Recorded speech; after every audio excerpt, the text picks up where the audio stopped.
Conclusion. Twitter marketing success is not as hard as you think. Seriously, there are lots of people who are in their teens who make millions of dollars every year on Twitter. There are lots of companies located all over the world that find clients from Twitter. There are many home-based entrepreneurs such as yourself or digital marketers who make quite a comfortable living promoting online stores on Twitter. What accounts for these individuals' success? It is actually quite simple. They chose to be systematic and methodical. You have to have a system. You can't just do things by the seat of your pants. You can't just do things based on gut feeling. You have to have a way of proceeding because such systems teach you what to look for, how to respond when you find certain facts, and how to optimize your system. You have to be methodical. This means that you cannot put the cart before the horse. You have to follow the proper sequence. You have to look at the right signals. These two factors, system and meticulousness, flow together. It takes quite a bit of time to master this, but eventually you will get it if you put in the time. You have to pay your dues. Nobody will do it for you.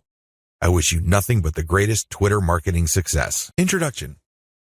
If you're looking for a fairly automated way to build a brand online, you don't have to look further than Twitter.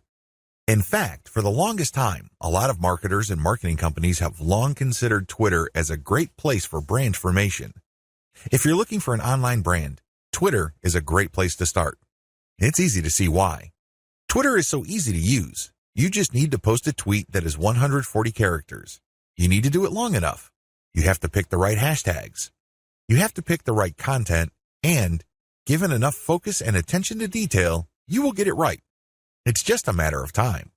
Of course, this does not mean automatic success, but with everything else being equal, Twitter, compared to other social media platforms, is definitely easier to master.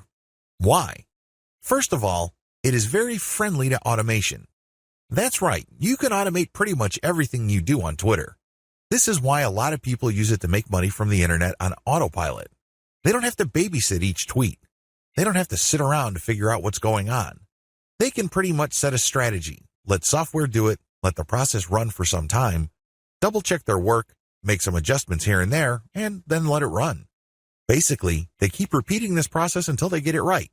Again, you can run things on autopilot. With that said, you shouldn't expect much traffic if you just started on this platform. I hate to break it to you, but just like with anything else in life, you can't start out at the top.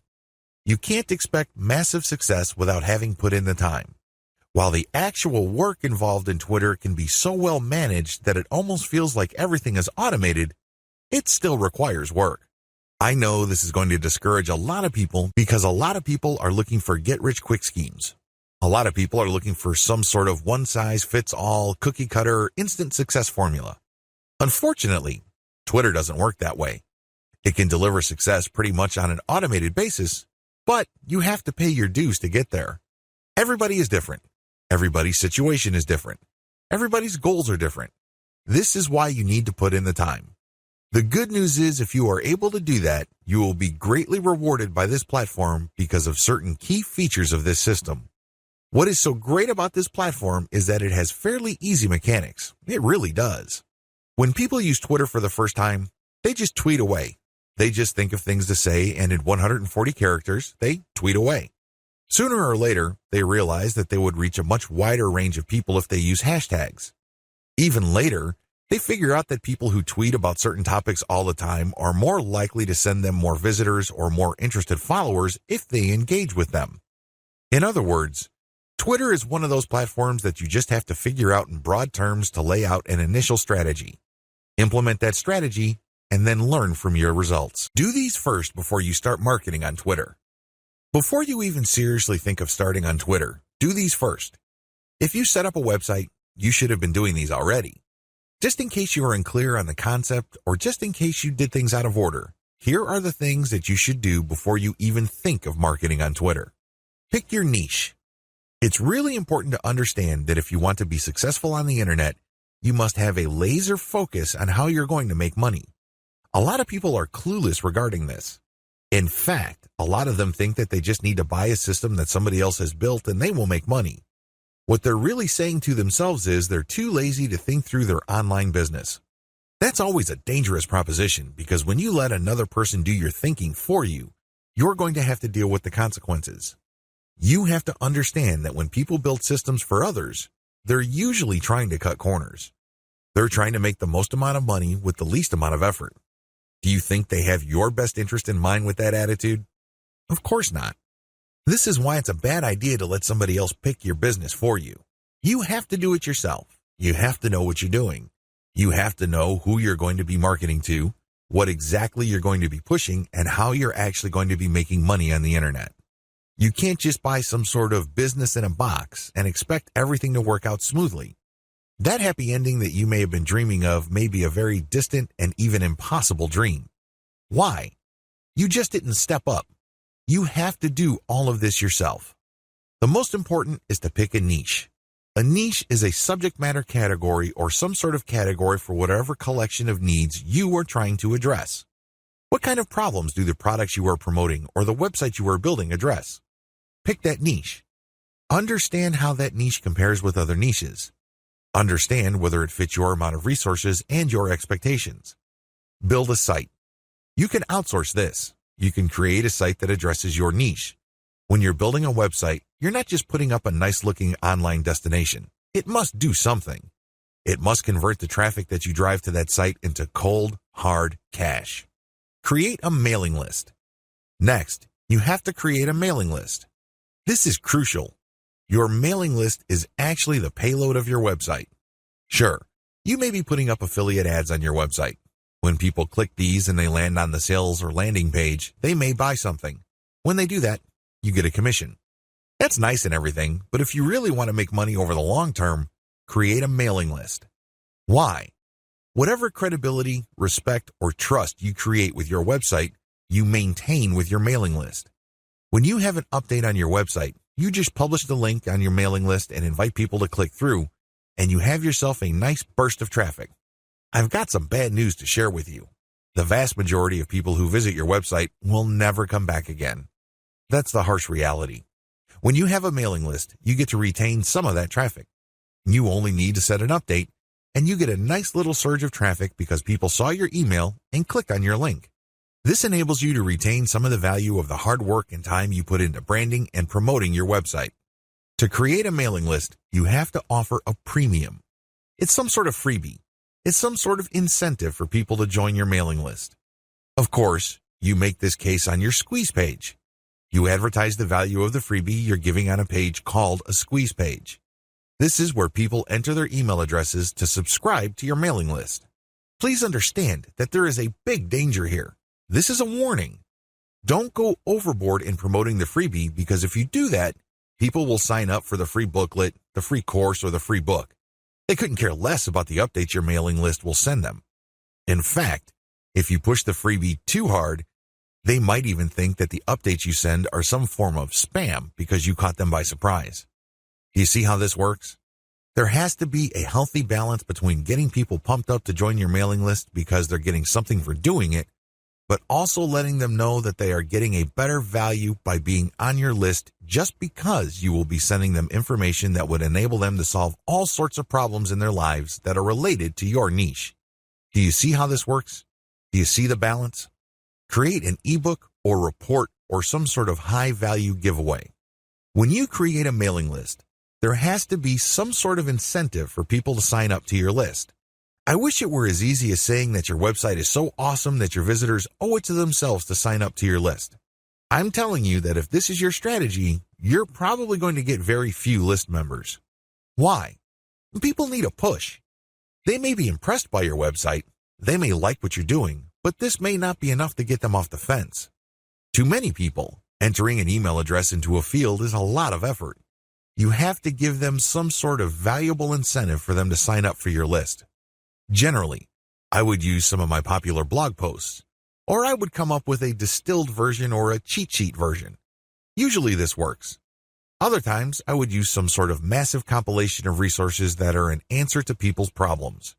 Whatever the case may be, the value of the incentive must be obvious. They don't have to be Sherlock Holmes to figure out the value of what you're giving away. Again, to reiterate, the value must not be so big and steal so much of the spotlight that people forget that they're signing up for a mailing list. It must share equal billing with the list. You have to promote the freebie in such a way that it is still clear to the person registering to your mailing list that they are signing up for a mailing list. Find top-notch content in your niche. Once you've set up a website and a mailing list, the next step on your journey to marketing your website and mailing list on Twitter is content. It's easy to get tempted and think that you're some sort of niche genius. You get all excited about a hot idea or a hot blog post topic, so you write a blog article. You put in the time, effort, and energy to do that, but what happens? 9 times out of 10, that content doesn't work. For whatever reason, people do not seek it out. You don't get traffic with it. You're not alone when this happens.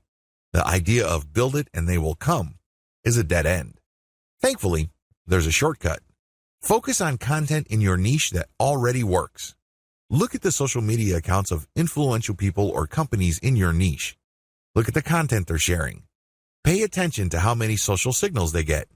Do they get a lot of retweets, likes, favorites? Do they get shared a lot on Facebook? Using this objective social signal information, select their best content and reverse engineer it.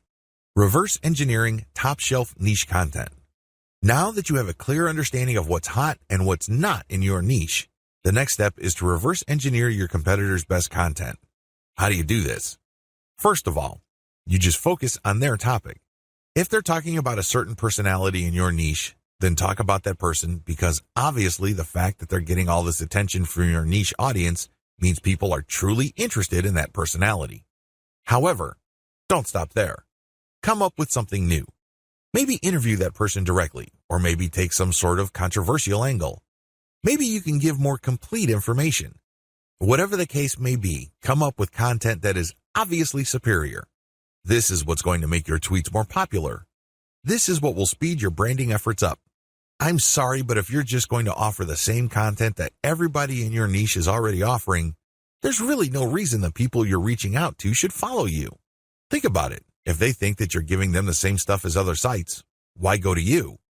They can easily have gone to those other sites. Draw their attention based on familiar themes. Keep their attention by doing something a bit different. It doesn't have to be much. You don't have to be a hero. You don't have to go overboard. But it has to be different enough. Unfortunately, this is one of those things that you will have to figure out firsthand. You would have to do it through trial and error. You have to learn through trial and error. Set up consistent social media accounts. Now that you have followed the steps above, you can now start setting up your social media accounts. For starters, you should focus on YouTube, Google+, Facebook groups, Facebook pages, Twitter, and maybe Pinterest. Start with these. Later on, you can branch out to other social media platforms like Quora, Instagram, and others. Your social media accounts must be consistent with each other. Your headers must have the same design. Your biography and other text must have similar elements. The key here is to project consistency. Consistency indicates professionalism.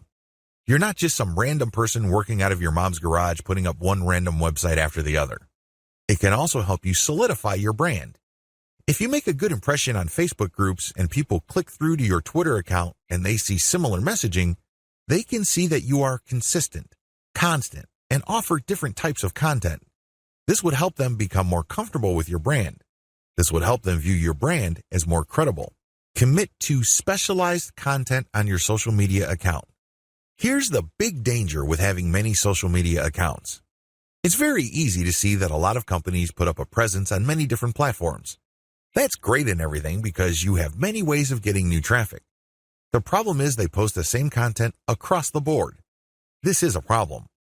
When people approach your brand on Twitter, they're looking for content that is slightly different from the content they would expect on Facebook groups, your Facebook fan page, and definitely your YouTube channel.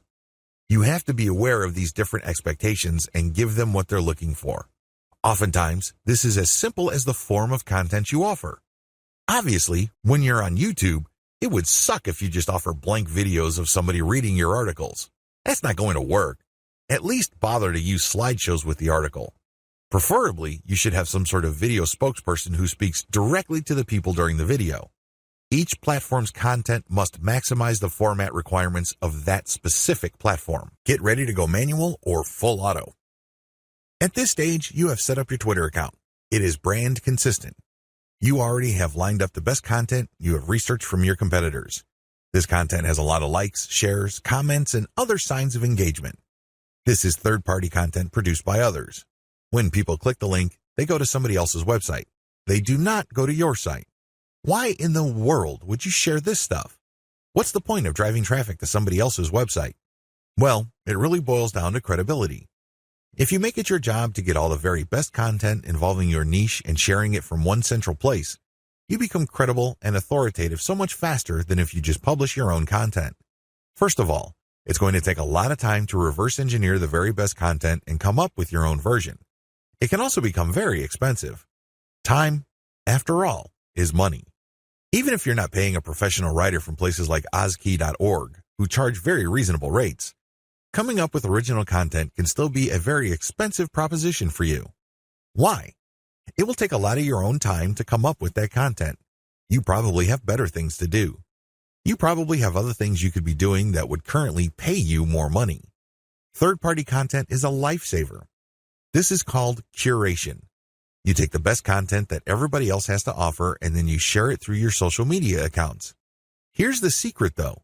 You share that content to draw people based on their interests. For example, if I find top-notch content on content marketing and I have a Twitter account that sells content marketing services, it would make a lot of sense for me to put all that high-quality and highly popular material in my Twitter feed, but from time to time, I would share my own original content. My original content would build credibility for me based on what I raise in the content. I control the conversation using those posts. After I get enough of a natural following, I would then share more and more of my own content and then share posts that only feature my Squeeze Page sign-up link. By doing this, I kill two birds with one stone. I share curated content to build credibility among a niche audience. These are people searching for certain specific content using very targeted hashtags. I pair very targeted niche hashtags with all my content. I rotate them.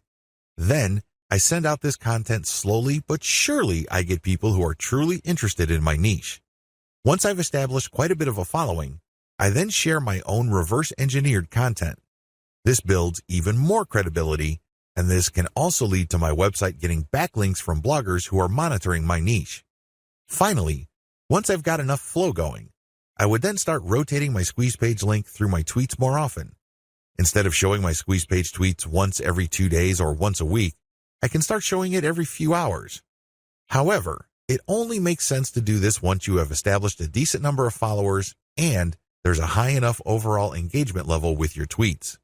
This is the general strategy. You can do this either manually or on full auto. What is fully automated tweeting? Fully automated tweeting is exactly what it sounds like.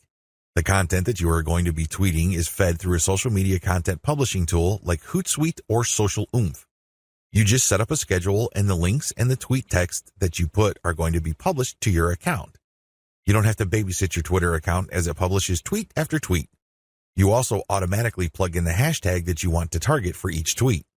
Fully automated tweeting can also mean using certain tools like Follow Liker that actually mimics liking other people's accounts. Usually, when people have their posts liked, they feel good. It feels good to feel like you matter. It feels good to be appreciated. A certain percentage of these would actually click the account of the person liking and see what their page is like. If they like what they see, they end up following. Fully automated tweeting also includes this. You basically automate publishing, but you also automate engagement. There are many tools currently available on the market, but here's a bit of warning. Twitter is cracking down on bot-like behavior. While few people will have problems with automating publishing, most people would view automating liking or automated favoriting or listing with more suspicion. I'm just giving you a heads up because these bots may sooner or later be banned by Twitter. What is purely manual tweeting? You can go the other extreme. The other extreme, of course, is to do everything purely by hand. Not only do you find the very best content by hand, you filter them manually, you post everything manually, you also engage manually. The great thing about this is that you have maximum control. The bad thing about this is you need to have iron discipline to pull this off. What if the vast majority of your actual link clickers live in a different time zone? This is going to be a problem. You're going to have to get up early or stay up late to tweet within the hours your actual followers are most active. This can get downright inconvenient. Also, Engaging tons of niche accounts on Twitter can burn up a lot of time. You also have to process a lot of information in a short period of time. Unless you have an IQ over 150, it's just going to be a little heavy because that's a lot of content to read through and analyze. Go for a hybrid solution. There's a lot to recommend a purely manual tweeting approach. You get a lot of control. You get a laser-like focus on account selection. You get to truly fine-tune your message. However, it takes too much time and effort. Thankfully, there is a halfway solution. This hybrid solution is pretty straightforward. You can use tools to post on your Twitter feed, but engagement is done manually. That's pretty much how it boils down. You still have to find niche-related content that's already gone viral. There's no getting around this. You still have to do this. Thankfully, there is a cheaper way to do this. You can, of course, do this yourself. Like I said, time is money. You might also feel like you're going nuts because you have to read so much material. The shortcut is to use a service like congoplus.com. They have virtual assistants from places like India and the Philippines that you only need pay $18 per day. These bright, ambitious, educated people would then find the viral content that you're looking for that meets your criteria. They then send you an XLS file, you verify, then you pay them. It's only $18 for 8 hours worth of work. You can't beat that with a baseball bat. You really can't. However way you choose to do it, you need to get this content. You then look for influence leaders on Twitter that cater to your niche. Again, you can do this yourself or you can hire a virtual assistant to do it for you. The secret is to make sure that they're almost always talking about your niche. Once you are sure about that, you can then look at their content and pay attention to their hashtags. Copy these. You're going to pair these with your tweets. Use an automated tool to publish. Whether you're doing things manually or automatically, use an automated tool to publish. The good news here is that you're not taking blind shots in the dark. When you publish, pair this content, whether it's original or third-party, with hashtags related to your niche. The big difference is what happens next. When you're using an automated system, you wait for an organic following and then you mix in your squeeze page links and your content links. You then use some sort of tool to mimic engagement. For a manual approach, you do the same. You wait for an organic following to increase and then you mix in your own stuff. The big difference is you invest 1 hour per day doing manual outreach to influencers in your niche. You should already be doing this because these are the people you got your hashtags from. Remember? The extra step that you need to take is just to engage with them. Tell them that you like their content. Manually like their stuff. Click the heart icon or retweet. Do whatever you can to get on their radar. One-to-one or person-to-person engagement is crucial. You have to get on their radar. Again, you can try to automate, but it can be ham-fisted. Also, it may be so obvious or clunky. Worse yet, Twitter might be cracking down on engagement automation, so this option may not remain open for long. Manual Twitter marketing. Assuming that you have decided to go the manual route, here's what you need to do. You have to budget your time. If you think you only have 1 hour to spare, make sure you give it at least 1 hour. This means stick to 1 hour exactly or go a bit over, but you need to make sure you put in the time. Find niche leaders. First, you need to find people's Twitter accounts who talk about your niche. Enter the keywords related to your niche into Twitter to find those accounts. How do you know these keywords? Where do you find these keywords? Here are the steps. Create a Google AdWords account. Don't get scared, this is free. Create a free account. Use the Google AdWords Keyword Planner tool. Enter websites that you know are competitors of yours, and alternatively enter well-known websites that you know are in your niche. You should get a nice listing of keywords using this technique. Once you find these keywords, look up those keywords to find even more related keywords. Make sure that these keywords get a decent amount of traffic. Read these keywords and be convinced that they are actually related to your niche. Once you have a nice clean list of keywords, plug this into Twitter to find accounts. There's a shortcut to this. You can use Congo Plus's $18 per day virtual assistants to do this for you. For only $18, you get a person's full 8-hour day of labor. This person can use Google AdWords for you, find the right keywords, filter the keywords, go through Twitter, find the accounts, get the hashtags, and follow those accounts. Follow real niche-specific accounts. Once you've done the above steps, you should be able to identify the accounts of people in your niche on Twitter. This is where you need to make a judgment call. You need to look at enough of their tweets to see if this person truly cares about your niche. Is this person really a niche expert, or does this person tweet about your niche from time to time? These are two totally different things. Follow real niche leaders. What are the benefits of manual Twitter marketing? When you identify and engage with niche leaders on Twitter, you get the following benefit. First of all, you get niche-specific hashtags.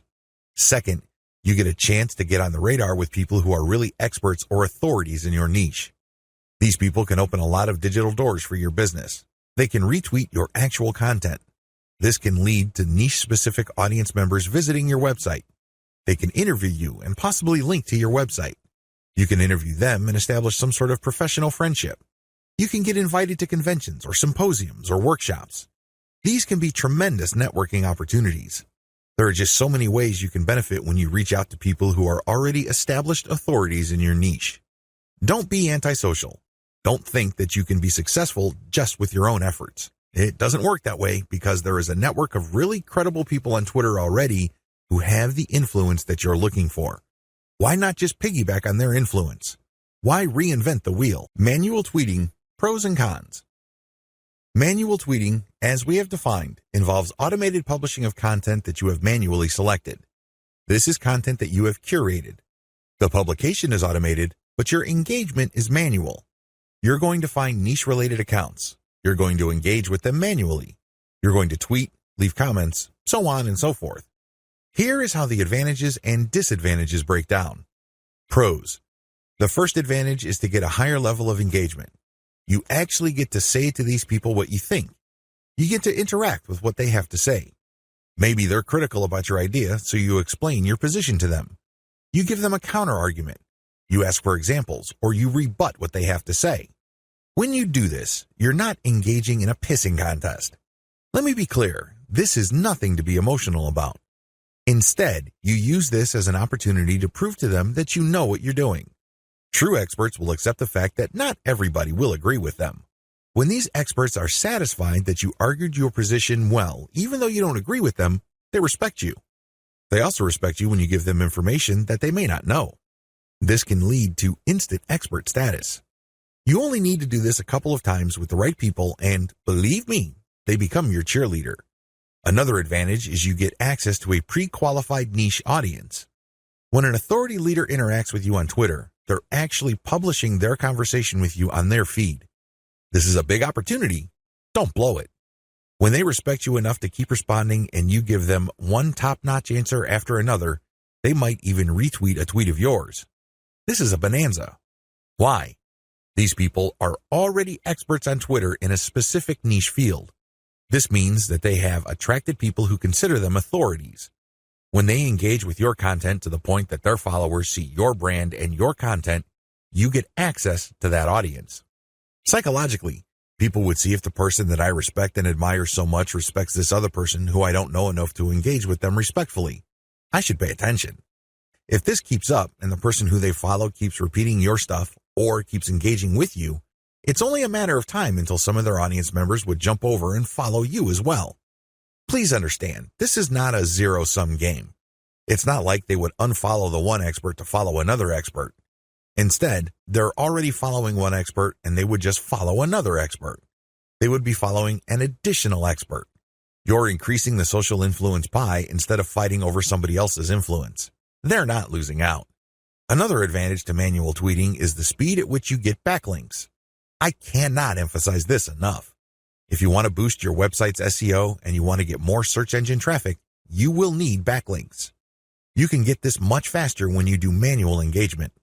The people you're engaging with are in a better position to see that you know what you're talking about. You get to earn their trust and their respect faster. Once this happens, they are more likely to interview you or share content that you posted on your website. Whatever the case may be, this produces a backlink. This backlink really is a measurement of respect for your authority or an acknowledgement of your credibility. It acts as a vote of confidence. The more you reach out to a lot of authorities, the more high-quality backlinks you get. This can boost the overall ranking of your website. Finally, you may be invited to speak at conventions, workshops, or seminars. People might ask you to submit an original article that they would be publishing somewhere else. Best of all, you may get introduced to a big player in your industry. You might get a job offer. You might get some sort of consulting opportunity. Honestly, the range of opportunities available to you is endless. You just need to get out there.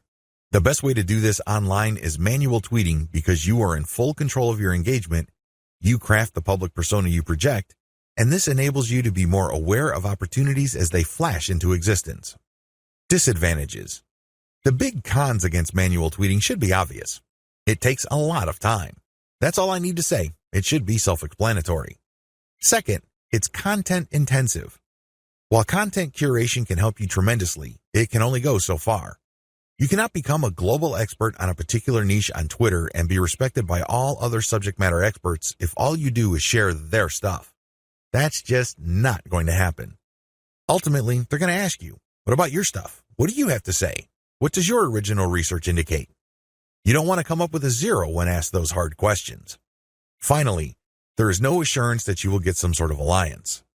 I hate to say it, but certain niches really don't get much coverage on Twitter.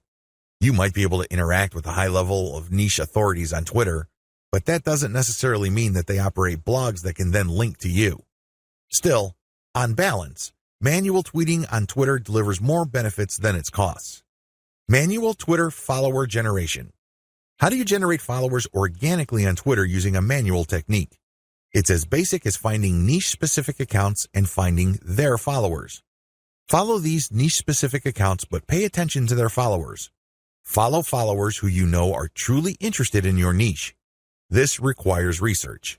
You actually have to look at their tweets or look at the stuff that they're retweeting. Once you see a pattern and it is niche-related, follow these follower accounts. I know this is simple, but it's also effective. How to find the right niche influence leaders on Twitter. At this point, it should be fairly clear that you need to follow the right people on Twitter.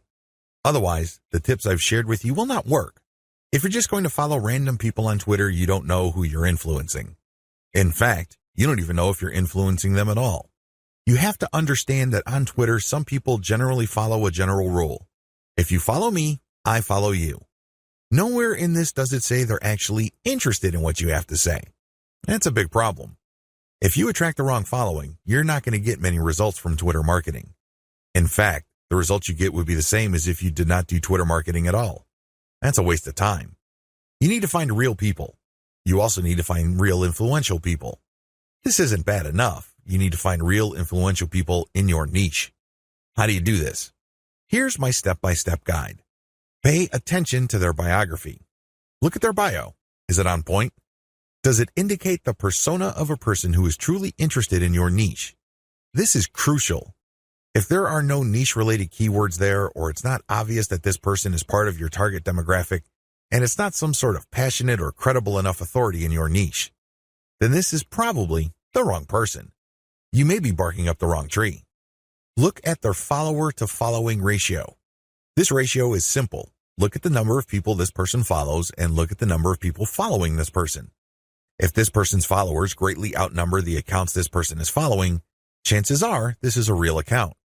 It is not some bot that is fully automated. Instead, this person actually has influence because for how many people he or she is following, he is followed by hundreds, if not thousands of more people. This is very important. If it turns out that the number of people following this person is pretty much the same as the number of persons he is following, it's probably not a good idea to follow that person. This person is probably just using some sort of software to take advantage of the fact that when you follow people, they follow you back. Some of them follow you back. Pay attention to their level of engagement. Look at the stuff that they talk about. Pay attention to their tweets. What do they constantly retweet? What do they tweet about? Are they talking about the same stuff most of the time? Does their account get a lot of retweets and posts, retweets and engagements? Do they get a lot of favorites? Is there a lot of engagement with the content they share? Even if this person is totally focused on your niche, but it turns out that their tweets don't get much engagement, they may not be all that influential. Becoming credible with them and getting access to their market may not work out for you. Their audience may not work out for you because they're not really authorities. Pay attention to the specificity of their posts.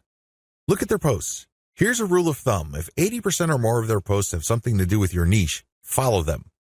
Follow them if all the other points I raised above apply.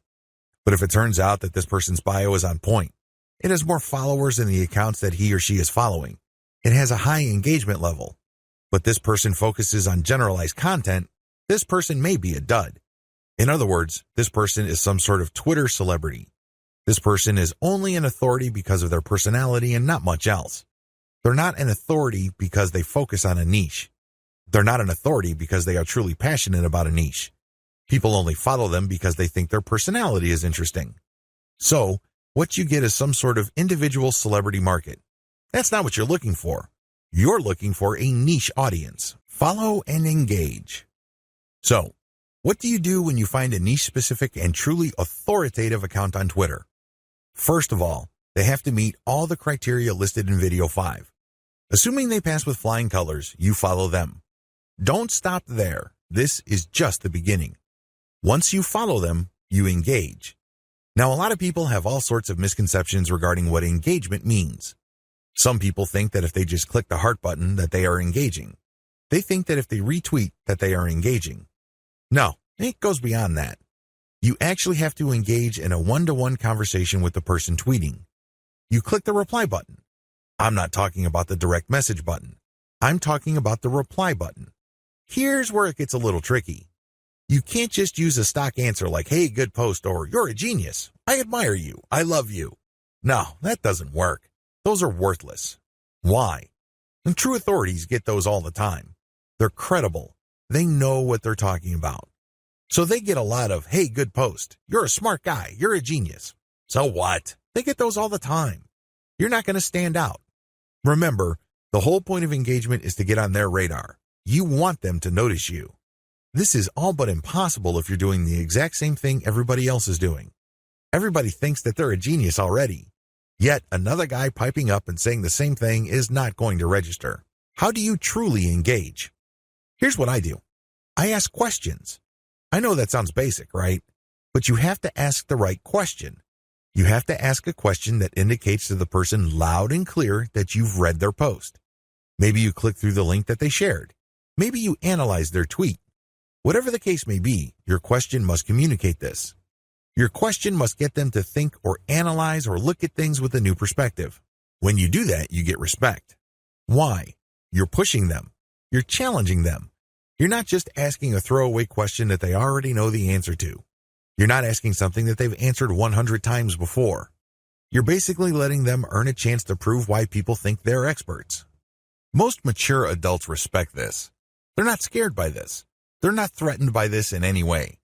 Even if you do come across somebody who has a thin skin or views this as an attack, you still gain authority and credibility because other experts are following that person.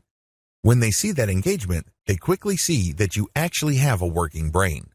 Imagine that. You're not just a blind follower. You're not just another face in the crowd. This makes you stand out, even if the expert that you are asking questions to reacts in a negative way. It's on them. It's not on you because you're just asking a question. Of course, you have to ask in a respectful way. You cannot use loaded questions like, when did you stop beating your wife? Or how was it the first time you got hooked on drugs? You see where I'm coming from?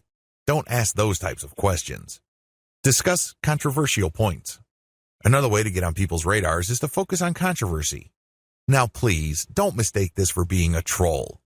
I'm not saying that you're going to create artificial controversies. I'm not talking about stoking divisive issues. I'm not talking about any of that. You see, in any kind of subject, there will always be two sides. This applies to niche subjects as well. There's always the conventional wisdom, and then there is everything else. What if there are techniques or approaches or strategies that would get better results? For some reason or other, these are just not talked about. For some reason or other, these are kept under the rug.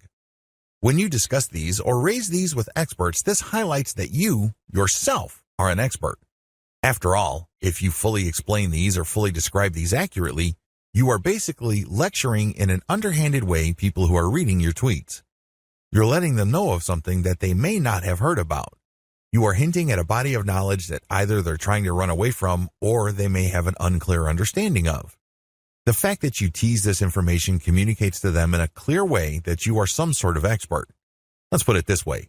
You stand out from the crowd, and you're not just this random person saying, hey, good post, or you're a genius, or what do you think about this topic which has been raised millions of times before.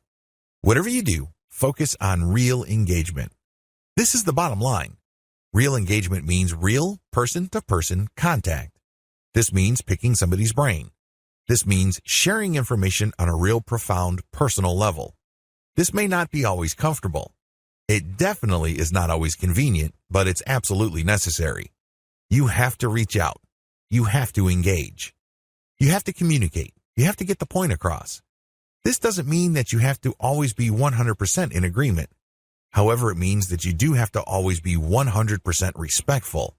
I know this is hard to do if the person you are engaging would feel threatened or get soft on you in the worst way. It's very tempting to fight back. It's very tempting to push back. Fight fire with fire, right? Well, here's the thing. If they act in a very unprofessional way and you keep your cool, who wins? Your brand wins. People start seeing you as an authority. People start seeing you as an alternative. This is how you get on the radar. Either things work smoothly and they agree with you and will love to help you, or things don't work out. When things don't work out, you can still win. How? Through your professionalism. You just have to control your emotions. Twitter is notorious for flame wars, troll attacks, and all sorts of hassles. But if you're able to keep your head together and focus on what you're trying to accomplish, things will work out for the best. What happens when you reach high engagement levels? A lot of people who are getting on Twitter measure their success based on three things. One, according to one school, you measure your success based on how much raw traffic you can pull from Twitter. Ultimately, this is the right answer because, at the end of the day, you need traffic to get conversions. There's no way around this fact. You can talk a big game about branding. You can talk a good game about becoming an authority. This is all well and good, but until and unless they translate to real traffic, you're not going to make money. You have to get real visitors to make money on the internet. But using this metric as your sole metric is going to be a problem. Why? Normally, you have to build a very high level of engagement and high level of authority for you to get a sizable volume of direct traffic from Twitter. The good news is that the traffic that you do tend to get would be qualified traffic. These are people who are not curiosity seekers. These are people who have nothing else better to do than to click random links. These are usually people who are interested in whatever it is you are saying, and by extension, whatever it is you are promoting. Another way to measure success on Twitter is the number of retweets you get. Again, this is good because it ultimately leads to traffic. However, in itself, it doesn't really lead to much. The same applies to people clicking the heart button that they like your stuff. They favorite your stuff. That is all good. It definitely is a great boost to the ego. But until it translates to traffic, it's really not worth much. Here's my answer. The obvious answer, of course, is traffic. But before we get to traffic, focus on engagement level. Try to get your engagement levels up. This means people are paying attention. This means people view you as an actual credible and authoritative expert. This means influence. If you have high engagement levels, a lot of things open up for you. These are tremendous opportunities that can take your business to the next level. First, you can pitch influential Twitter accounts for guest posts.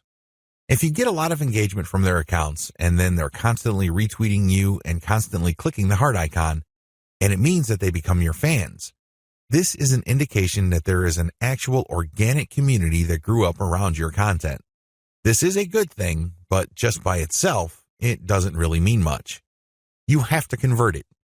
You have to transform it into a usable form in one of the most useful forms of this. Usual payouts of this level of influence with influencers are to pitch them for guest posts. Now, of course, this means that they have to have a blog that's credible and has great SEO value in their niche. But assuming that's true, pitch them for guest posts. Don't be shy. It doesn't hurt to ask if they say no the first time. Continue to engage with them. Be a buddy. Challenge them. Test them. Earn their respect some more, and then pitch them again. Keep pitching until you get that guest post. Because sometimes you have to knock many times before the door opens. That's just the way things are.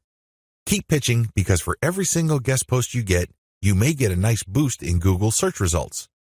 You probably don't need me to explain to you why that's a good thing. Ask for interviews. There are many influential people on Twitter that are either top dogs in organizations in your niche or they know people. Either way, when you get interviewed for a variety of reasons, you have arrived in your niche. Let's put it this way. They're not going to interview worthless people. They're not going to interview people who have no credibility. Why? Well, they respect their own credibility. They want to protect whatever status they have. One of the worst ways to do that is to interview people with no credibility. They want to build up.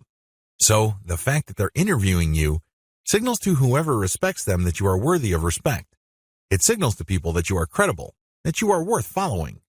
It tells people in so many ways what you have to say counts for something. This is a big deal. How come? You can leverage this interview that you've got as proof of your expert status. You can then contact influential publications in your niche to get backlinks.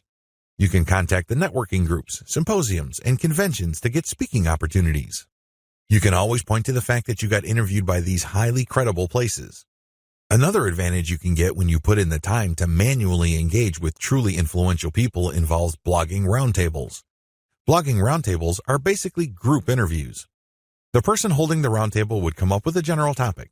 For example, they're talking about general SEO trends in 2018, and then hit up a large number of people for their interviews, knowing full well only a small fraction would respond.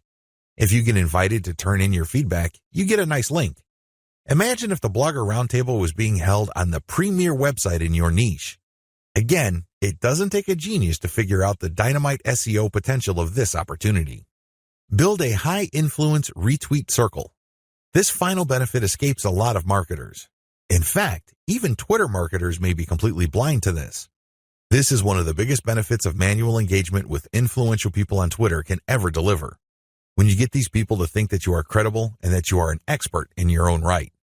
Eventually, you can count on some of them to automatically retweet your stuff. This is a big deal. Well, when you share your own content, or better yet, when you share your squeeze page direct link, you want truly interested people to click through. You want people who understand what your content is about to click through and possibly convert. In other words, you want highly qualified traffic. If your brand becomes so trusted and so credible in your niche among other Twitter users, you cultivate such a following. You only need to produce content and automatically you know they would retweet you. You can almost bet that a certain percentage of your followers would retweet. This can then lead to your content being seen by more of their followers, which can lead to highly qualified direct traffic. Don't neglect this benefit. Unfortunately, a lot of people do because this benefit grows very slowly. It also starts at a very low level. But of all the benefits, this is probably the most potent. Unfortunately, it also takes the most time, effort, and attention to detail. However, if you properly cultivate this, the direct traffic benefits and conversions you would get from being a part of a retweet circle will outweigh and will pay for all your costs. You can take this to the bank. Always optimize your content. It's really important to make sure that you identify your best performing content. This is not easy to do with Twitter. You basically have to pay attention to your website statistics and figure out which content update gets the most love from your followers. Once you have identified your best performing content, don't stop there. Don't just think that you're just going to have to come up with the exact same content. That's not going to cut it. Also, don't think that you only need to give your system a few days for you to identify your winning content. Here's the system that I use. Regardless of whether you are completely automating your system or you're manually doing engagements, you need to do the following as far as content optimization goes on Twitter. Step 1. Start with randomly selected content. Now, please understand that this content must be top content. Look at the reverse engineering section that I mentioned earlier in this training. You should know how to spot objectively good content. Once you're able to do that, create a massive list of all that type of content and then randomly select this content and publish it on your Twitter feed. Again, you can use Hootsuite or Social Oomph or some other content scheduling software. Let this piece of content run until a few weeks pass. Step 2. Review your results. If you give the system enough time to tweet and keep republishing stuff that you have tweeted before, certain patterns should emerge. With enough time, you will get rid of false positives. These are content types or themes that you think are winners. It turns out that they're statistical flukes. Their success, statistically speaking, is just coincidental. With a few weeks, however, of running time, you should get a clear understanding of which of your content are real winners. Step 3. Focus on what works. At this stage, you should have a clear understanding of what truly works. These tweets are no joke. If you tweet this type of content, you can rest assured you will get quite a bit of engagement and click-through from your Twitter feed. You need to create more of this type of content. If you don't have the time or resources to do that, you should find other third-party content that is just like your winning content. Focus on what works. Scale it up. Pair it with your squeeze page tweets. Pair it with your content that leads to ads or other conversion devices on your website. Whatever the case may be, you need to focus on what works and scale up once you've identified reliably productive content. Again, this takes time. This is not something that you identify overnight. You have to let the patterns play out. You need to let the statistical flow of your traffic even out over a long enough period of time. If you do this right, you will be able to shift your Twitter feed towards content that has a predictable level of engagement. This paves the way for the success of your Twitter campaign. Cross-feed your content among platforms. If you notice that you have winning content on Twitter, don't just leave it at Twitter. There's a good chance that people on other platforms would appreciate that same content. Take that content and share it on Pinterest or Instagram. If you are sharing third-party videos and they do really well on Twitter, share them on your YouTube channel. Whatever the case may be, cross-feed or cross-pollinate your content among different social media platforms. There's a lot to choose from. There's Pinterest, Instagram, YouTube, Facebook, Reddit, and Quora, among many others. Mix and match. Pick your very best content. Try along different platforms and identify what works. Once you identify that a particular type of content that you tweet also does well on another platform, publish more of that stuff. Scale it up. Leverage the power of questions. One of the best ways to publish content on Twitter is to ask questions. It's really that simple. You ask a question and then you post a link and then some hashtags. The great thing about this question-based tweeting is you get to engage the reader. You focus on a specific point that they may be interested in. If they are, you're more likely to get the click. This is definitely more engaging because you start with a specific need that they have. You're not just wasting people's time by saying, hey, this might be interesting. Who cares? There's tons of interesting stuff on Twitter. People simply do not have the time to consume all that information. One of the best descriptions I have read about Twitter is that it's like drinking from a fire hydrant. There's just so much information to process in a very short period of time. This is why most people who consume a lot of social media content don't bother to read. They really don't. They don't have that luxury. Instead, they scan by tweeting in the form of questions followed up by a link and some hashtags. You take advantage of this fact. People only need to see the right question and then you have yourself a click. It fits how people think about and process information on Twitter. Interestingly enough, a lot of marketing professionals are saying that this also creates some sort of SEO signal. This is a big deal because it can give you a search engine optimization benefit. Now, please understand that this benefit is very marginal. In fact, spokespeople for Google have spoken up on this issue. For the most part, they said this type of social signal isn't really factored in by Google. However, a lot of professional search engine optimization consultants say that there is an indirect or circumstantial benefit. Whatever the truth may be, we could all agree that if there is a signal that is being factored in by Google, it's going to be a very weak factor. Still, it is a factor. So you raise the question-based format. Use your questions for Quora. Not only do you get to engage your Twitter followers more directly by using questions, you can recycle this resource by posting it on Quora. You're killing two birds with one stone. You are posing a question on Twitter, and then it's copying and pasting that question and posting it on Quora and then posting an answer, or you can look for a similar question that already exists on Quora and answer with basically the link that you are promoting through Twitter. You save on time. You definitely save on effort. Twitter marketing best practices. The first 9 videos of this training step you through the process of Twitter marketing. Whether you're going the fully automated route or you're doing things by hand, you have to use certain best practices. Otherwise, it's too easy for your Twitter marketing campaign to simply fall apart. The vast majority of people who try their hand at Twitter marketing simply do not succeed. It's not because these people are dumb. It's not because these people are hopeless in terms of execution. They just did not have a plan. They also did not follow certain best practices that would have increased their chances of success. Here are just some best practices that I've learned marketing successfully on Twitter for several years. Element by element optimization. When you're optimizing content on Twitter, it's a good idea to focus on one element at a time. What is an element? Well, it's just part of a tweet. It could be the question. It could be the link. It could be the hashtag. When you're optimizing for the highest amount of engagement and click-through, you have to change your tweet section by section.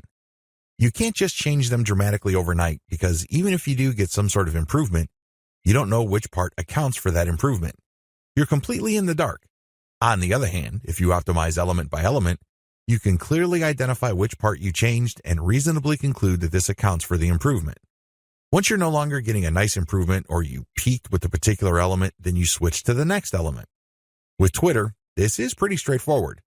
You play around with many different question variations until you get one that gets clicked a lot. Next, you swap out different hashtags until you get something that gets clicked a lot. It seems pretty simple, but it's something that takes place over an extended period of time. It's not something that happens overnight. You just have to pay attention to the trend. That's traffic statistics so you can make the necessary adjustments. Tweet timing optimization. Depending on your time zone, it may well turn out that a lot of your most active followers prefer early morning or late at night. Pay attention to your statistics. Maybe you're using Google Analytics. Maybe you're using StatCounter. It really doesn't matter. Pay attention to the time of the clicks coming in. You see a pattern. If you do, use your tweet scheduling software to mirror the most active times or the most popular time frame of your content. This is the time range where most people click on your links on Twitter. Make your decisions based on statistics. A lot of brilliant online marketers fail in the Twitter marketing game because they go with their gut. They tell me, I just know it feels right. Alternatively, they tell me that their gut is telling them something. 9 times out of 10, these people fail. Again, they're not dumb. They're not stupid. Instead, they base their decision on feelings. Unfortunately, in this game, feelings can only take you so far. In fact, hunches often lead to dead ends. If you're going to be making a decision involving your content, your conversion pages, your mailing list, or whatnot, pay attention to statistics. Make sure you can justify whatever changes you make with hard numbers.